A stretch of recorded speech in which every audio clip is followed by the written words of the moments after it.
And we turn to the high school dropout problem. Over the next 18 months, the NewsHour and other public media partners are examining the consequences of and solutions for one of this country's most pressing education issues.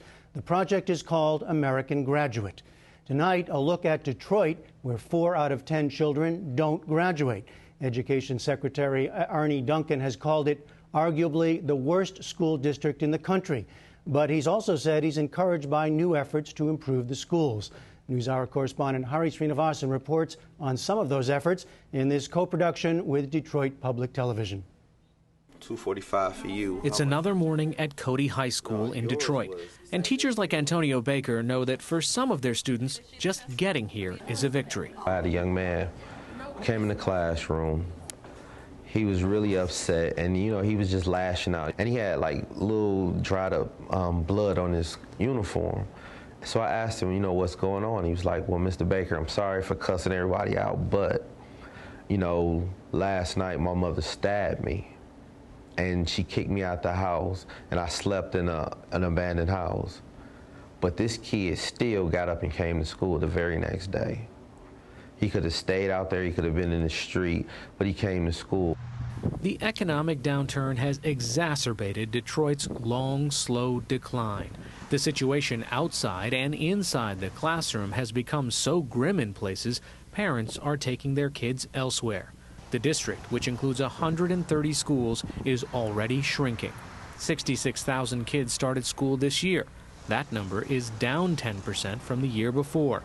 In fact, a new statewide school district is scheduled to take over the lowest performing 5% of Detroit's schools. The problem is so severe that the city is tackling it on multiple fronts. Some schools that are not being taken over are being turned around. Nonprofits are stepping in as well.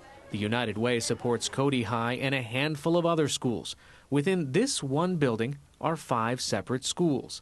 The aim, more attention per student. Teacher Ron Tracy. Instead of having 2,000 kids eventually that are kind of lost in the shuffle, we want to have groups of 500 to 600 kids, because most research shows it's not even about the smaller classroom necessarily. It's about having 500 or 600 kids that are known. It's really just about every kid should be known by an adult really well.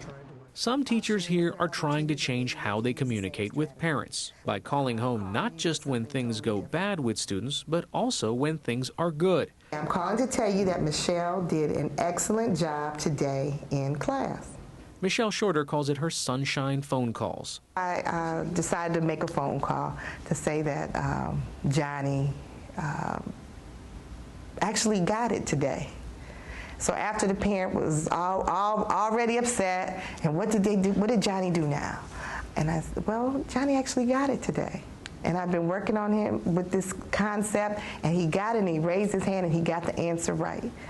And I wanted to call home and let you know that, so that you could praise him at home, and I've praised him here, so that we can maybe get some more of this type of behavior from him. What's the system called? Every instructor will tell you that parental support from home is crucial to a child's interest in education, to a child making it to graduation. But sometimes the parents are facing their own challenges and in need of their own support. So we had homework, but it was like busy work. Sharon Kilgore has 2 daughters. She remembers one of her worst days. Her husband had just gone to jail, she lost her job, and she broke down crying in the unemployment office. I mean, it was just an unbearable, cry, It was heartbreaking for me, and all I thought about was my girls. And just trying to make sure that they were going to be all right, trying to make sure that they didn't miss a beat. She turned to the Detroit Parent Network, a nonprofit that provides support for parents and students. The agency is there for them when they need it, to decrease dropouts, increase graduates, and reconnect parents with their children's education. They empower me to know how to deal with the teachers when there's an issue, how to deal with if Angela's GPA is not where I want it. DPN provides career counseling, workshops on financial literacy, leadership skills, or even occasional food baskets, whatever the parent needs. And one of the things that we realized is that you can't change sometimes a whole community, but you can change and influence how a family functions in that community. Yolanda Edens, a director at DPN, says they have resource centers established at 8 Detroit public schools. But even with phone calls, emails, and texting, there's no substitute for someone coming to visit.